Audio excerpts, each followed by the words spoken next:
ফেলাই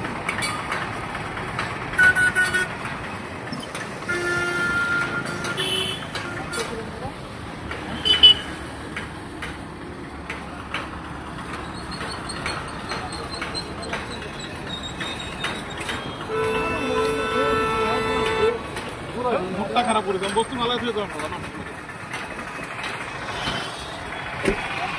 কত লইছেন কি হ্যাঁ লইছেন কি কত করে 14,000 টাকা পেমেন্ট করিয়ে দিছি 24,000 টাকার মালের 14,000 টাকার এস্টিমেট দিছে বুঝছো পরে দেওয়ার সময় কোনো এই জিনিসটা লেখছি না বললাম তো পিটটা দিতেন কি করতে হবে বেডি মানুষ না একটা বেডি মানুষ ভিডিও করে ফিট দেন বেডি মানুষ ভিডিও করে ফিট দেবো তো